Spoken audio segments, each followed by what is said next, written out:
et je vous présente le fichier Excel qui est une fiche de renseignement sur les calculateurs de revenus de retraite.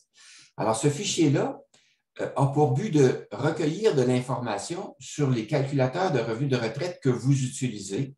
Si vous en avez utilisé un ou deux ou trois, vous pourriez inscrire l'information dans une colonne par calculateur. Il y a un exemple qui est déjà rempli avec le calculateur expert de Desjardins. Alors, vous voyez que l'information a été inscrite dans la colonne C pour ce calculateur-là. Et s'il y en avait un autre, il pourrait être inscrit, par exemple, pour la Banque nationale dans la colonne D, un autre dans la colonne E pour le calculateur de la Banque royale, par exemple, etc. Alors, l'idée, c'est que vous puissiez utiliser cette fiche d'information-là en comparant le rapport qui vous a été soumis par votre planificateur financier, donc le rapport portant sur la planification de vos revenus de retraite.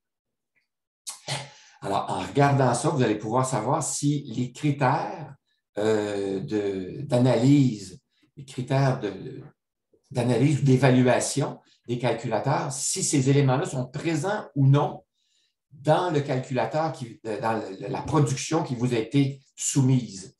Alors, exemple, pour le calculateur de Desjardins, dans la caractéristique qui s'appelle la finalité, on a vu ça dans le premier diaporama que je vous ai présenté ce matin.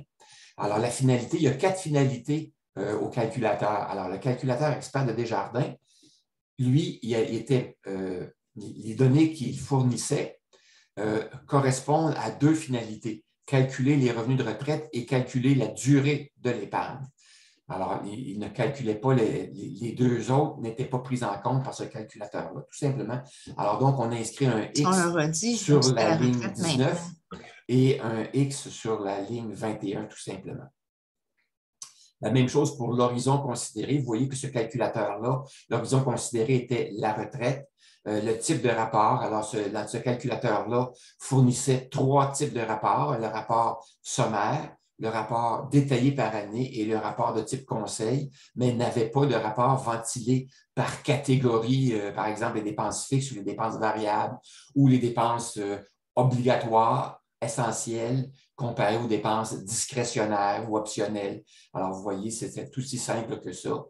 Les fonctionnalités du calculateur, maintenant, alors les 10 éléments considérés. Alors, parmi ces 10-là, le calculateur de Desjardins n'avait qu'un seul élément. Les autres, il ne les avait pas. C'était l'item numéro 8, le rapport détaillé par année. Les autres, ils n'avaient pas ces éléments-là. Si bien que en ayant ce portrait-là, ça nous permet de comparer ça calculateur par calculateur et voir si sur le marché, il y a des calculateurs qui sont plus détaillés, plus complets que d'autres et pouvoir le signaler aux participants. Et moi, ce que je vous proposais, c'était de remplir une colonne là, pour le calculateur que vous avez utilisé ou qui a été utilisé par votre planificateur financier et qu'on puisse colliger l'information et je pourrais déposer dans l'espace OneDrive la compilation de toutes vos évaluations qui auraient été faites. M. Boivin suggérait de rajouter aussi là, la date à laquelle la planification a été faite. Alors, je vous laisse libre de choisir une ligne, d'ajouter une ligne pour inscrire la date. Vous pourriez dire, par exemple, là, le calculateur, vous pourriez insérer une ligne à quelque part là, dans les 2 premiers éléments pour ajouter la date ou l'année à laquelle la planification a été faite. Alors voilà, c'est la fiche d'évaluation que vous pourriez remplir et me retourner par courriel. Cette fiche-là va être déposée dans l'espace OneDrive à la fin de la journée.